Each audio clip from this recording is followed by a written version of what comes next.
Dear students, welcome in online class Dungri Vidyapeeth Barmer. आज अपन short composition का जो इन्वाइटेशन टॉपिक जो अपने चल रहा था उसको अपन आगे और पढ़ेंगे। जो पिछला जो वीडियो था उसमें अपन ने जो इन्वाइटेशन पढ़ा था वो फॉर्मल इन्वाइटेशन पढ़ा था और फॉर्मल इन्वाइटेशन के 2 टाइप पढ़े थे। वो 2 टाइप क्या थे? वो थे उसके रिप्लाईज के बारे में। आपको बोर्ड परीक्षा के अंदर इन्वाइटेशन से रिलेटेड जो प्रश्न पूछा जाएगा वो रिप्लाई से संबंधित पूछा जाएगा। आपको रिप्लाई करना है। रिप्लाई कैसे करना है? या तो एक्सेप्टिंग या डिक्लाइनिंग। एक्सेप्टिंग का मतलब होता है आपको जो इन्वाइटेशन मिला है उसको आप एक्सेप्ट करते हैं या डिक्लाइन करते हैं। एक्सेप्ट यानी स्वीकार करना, डिक्लाइन यानी अस्वीकार करना। तो इसमें आपको 4 एग्जाम्पल अच्छे से याद रखने हैं। एक तो फॉर्मल के 2 टाइप, एक्सेप्टिंग और डिक्लाइनिंग, और इनफॉर्मल के एक्सेप्टिंग और declining.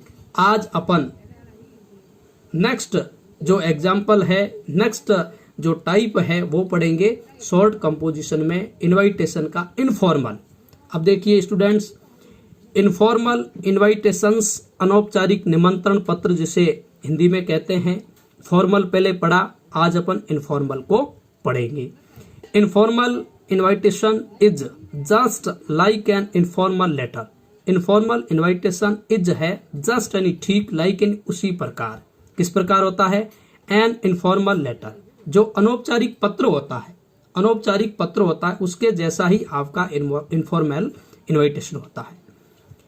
It can be written in conversational tone. इसको आप आम बोलचाल की भाषा में लिखा जा सकता है। How to write an informal invitation, यानी किस प्रकार से अपन अनौपचारिक निमंत्रण को या इनफॉर्मल इन्वाइटेशन को लिखते हैं। तो इसके लिए कुछ महत्वपूर्ण तथ्यों का ध्यान रखेंगे। इनफॉर्मल इन्वाइटेशन में बी हैंड रिटन और टाइप। इनफॉर्मल इन्वाइटेशन हाथों से भी लिखा जा सकता है या आप टाइप भी करवा सकते हैं। They are written in first and second person. Students, ये बात आप विशेष ध्यान रखेंगे कि इस इन्वाइटेशन को फर्स्ट और सेकंड पर्सन में ही लिखा जाता है। फॉर्मल इन्वाइटेशन की बात की थी, फॉर्मल इन्वाइटेशन 3rd पर्सन में लिखा जाता है, लेकिन इनफॉर्मल इन्वाइटेशन किस में लिखा जाता है? फर्स्ट और सेकंड पर्सन में। स्टूडेंट, फर्स्ट पर्सन में कौन कौन से प्रोनाउन आते हैं? यू नो, आई और वी। और सेकंड पर्सन में कौन सा आता है? यू। ये जो है फर्स्ट और सेकंड पर्सन इसमें लिखेंगे। लेफ्ट साइड सेंडर्स एड्रेस, यानी आपका जो इन्वाइटेशन है उसके लेफ्ट साइड में आप क्या लिखेंगे? बाईं तरफ है जो आप सेंडर्स एड्रेस यानी भेजने वाले का पता लिखेंगे। Senders must put his signature at the end, और जो सेंडर्स है उसको अंत में अपना सिग्नेचर करना होगा। Day, date, time, place should be mentioned accordingly, और आपको उसमें डे भी लिखना है, डेट भी लिखनी है, टाइम का भी मेंशन करना है और प्लेस का भी मेंशन करना है। ये विशेष बातें होगी जिसको आप शामिल करेंगे। ये बातें आप यदि शामिल करोगे तो आपका जो इन्विटेशन का कंटेंट है वो कंप्लीट हो जाएगा। We can use salutation in it, और आप सैल्यूटेशन भी लिख सकते हैं, जैसे डियर फ्रेंड लिख सकते हैं, डियर सर लिख सकते हैं। जो भी आप सैल्यूटेशन है जिसको लिखा जा रहा है उसके अकॉर्डिंग लिखेंगे। अब स्टूडेंट्स, मैंने एक फॉर्मेट बनाया है इस इन्वाइटेशन का, वो फॉर्मेट इस प्रकार से है, ध्यान रखेंगे। सबसे पहले आप क्या करेंगे स्टूडेंट्स? सेंडर्स एड्रेस यानी भेजने वाले का पता। आप यदि भेज रहे हो तो आपका यहाँ पर एड्रेस आ जाएगा। फिर इसके नीचे जस्ट दूसरे स्थान पर आप डेट लिख देंगे। फिर तीसरे स्थान पर सैल्यूटेशन। सैल्यूटेशन क्या होता है? अभिवादन करोगे उसको, जैसे डियर फ्रेंड लिख दिया आपने। फिर ओकेजन, जो अवसर है जिस अवसर पर आपको इनवाइट किया है उसके बारे में मेंशन करेंगे। कंटेंट ऑफ इनवाइटेशन, या आप 4-5 ऐसी लाइनें लिखेंगे इनवाइटेशन के बारे में। फिर कॉम्प्लीमेंट देंगे आप, जैसे बेस्ट विशेज वगैरह, इसको कॉम्प्लीमेंट कहते हैं आप, best wishes, may God bless you आदि आप दे सकते हैं। सब्सक्रिप्शन, सब्सक्रिप्शन के स्टूडेंट्स जैसे आपने लिख दिया योर्स, तुम्हारा। सिग्नेचर, सिग्नेचर में आपने लिख दिया उसका नाम लिख दिया, यानी आपका खुद का नाम लिख दिया। जो भेज रहा है वो अपना यहाँ नाम लिख देगा। तो इस प्रकार से ये स्टूडेंट्स क्या हो गया, ये एक फॉर्मेट हो गया। इस फॉर्मेट को ध्यान में रखते हुए आपको इनविटेशन लिखना है, इनफॉर्मल इनविटेशन। और इनफॉर्मल इनविटेशन में फॉर्मेट तो यही रहेगा, केवल इसमें एक चीज ये होगी कि या तो आप एक्सेप्ट करते हैं या इसको डिक्लाइनिंग कर रहे हैं। इस बात का ध्यान रखेंगे क्योंकि रिप्लाईज है। तो देखिए स्टूडेंट्स, मैं कंटिन्यू सिस्टमेटिक ढंग से पढ़ा रहा हूँ, आप विशेष ध्यान रखेंगे। जैसे अपन बात करते हैं इनफॉर्मल रिप्लाईज एक्सेप्टिंग, यानी सबसे पहले तो बात करते हैं कि ये इनविटेशन का टाइप कौन सा है, इनफॉर्मल का टाइप कौन सा है, इनफॉर्मल का टाइप है। और इसमें आप रिप्लाई कैसे कर रहे हैं, एक्सेप्टिंग के रूप में। यानी आपको किसी आपके फ्रेंड ने किसी शादी समारोह के लिए या बर्थडे पार्टी में या एनुअल फंक्शन में इनवाइट किया है और आप उसको वापस रिप्लाई करेंगे। और रिप्लाई यदि जा सकते हो तो एक्सेप्ट कर दो उसको, इनविटेशन को, और नहीं जा सकते हो तो डिक्लाइन कर दो। तो सबसे पहले अपन रिप्लाईज एक्सेप्टिंग के बारे में पढ़ेंगे, एक्सेप्टिंग द इनफॉर्मल इनविटेशन। जैसे मैंने एक उदाहरण दिया है, इसमें दिया है 35 नेहरू नगर। ये जैसे मैं किसी को सेंड कर रहा हूं, ये इनविटेशन का वापस रिप्लाई दे रहा हूं, तो मेरा एड्रेस क्या हो गया, 35 नेहरू नगर बाड़मेर। फिर मैंने डेट लिख दी 10 जून 2020। फिर मैं किसको लिख रहा हूं, सामने वाले के लिए। देखो ये जो चौथा पॉइंट है, पहले पॉइंट पे अपना एड्रेस आ गया, ये 35 नेहरू नगर बाड़मेर।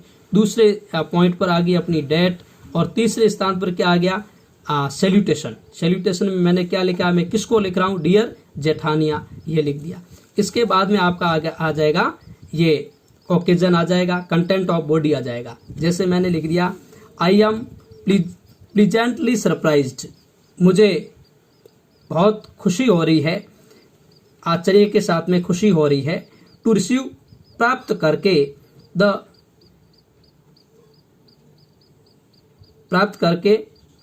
द इनविटेशन, यानी invitation of your daughter's wedding, आपके पुत्री की शादी का जो आपने इनविटेशन दिया है वो प्राप्त करके मुझे बहुत खुशी हुई। मे गॉड ब्लेस हर, भगवान का आशीर्वाद उस पर रहे। आई स्टिल रिमेंबर, मुझे अभी भी याद है, हर चाइल्डहुड डेज, उसके बचपन के दिन। हाउ टाइम फ्लाइज, कितना जल्दी समय बीत गया है। Well I will definitely join this great occasion, well यानी अच्छा, आई विल डेफिनेटली, मैं निश्चित रूप से, ज्वाइन यानी शामिल होऊंगा, दिस ग्रेट ओकेजन, इस बहुत बड़े अवसर में। I am coming with family, और मैं मेरे परिवार के साथ में आपके आऊँगा। योर्स यानी आपका, इसको योर्स यानी ये क्या है, ये सब्सक्रिप्शन है। और यहाँ पर लास्ट में आपका सिग्नेचर लिख दिया आपने, ये इस प्रकार से नाम लिख दिया। सिग्नेचर का मतलब आपने नाम लिख दिया। नेक्स्ट जो आपका इनफॉर्मल रिप्लाईज है, देखो इनफॉर्मल का एक्सेप्टिंग हो गया, अब इनफॉर्मल का रिप्लाईज। आप जवाब दे रहे हैं किसके रूप में, डिक्लाइनिंग इनविटेशन, यानी आप अस्वीकार करते हैं, मना करते हैं कि भाई मैं आने में असमर्थ हूं। तो इसमें आपको कोई न कोई नहीं जाने का, आपको इनवाइट किया है, वहां नहीं जा रहे हो, तो आपको वहां जरूर कुछ कारण बताना होगा, बहाना बनाना होगा, ये कह सकते हैं। और बात यह है कि देखिए 35 नेहरू नगर, ये मैंने मेरा एड्रेस लिख दिया, बाड़मेर, डेट लिख दी 10 जून 2020। डियर जेठानिया, I am pleasantly surprise to receive the invitation of your daughter's wedding, यानी आपके पुत्री की जो शादी है उसका जो इन्विटेशन मिला है, इसलिए मुझे बहुत खुशी हो रही है। मे गॉड ब्लेस हर, भगवान का आशीर्वाद उस पर रहे। देखिए सेम का सेम है, I would have loved to join, मैं बहुत स्नेह से, प्यार से इसको ज्वाइन करता, on this specious occasion. Specious का मतलब पवित्र अवसर को, यानी मैं बहुत बड़ा धन्य होता यदि इस पवित्र अवसर को ज्वाइन करता तो। बट लेकिन I have to go to Jaipur, मुझे जयपुर जाना पड़ रहा है। फॉर एन ऑफिशियल मीटिंग, यानी मेरी कोई कार्यालयी मीटिंग है, इसके लिए मुझे जयपुर जाना पड़ रहा है।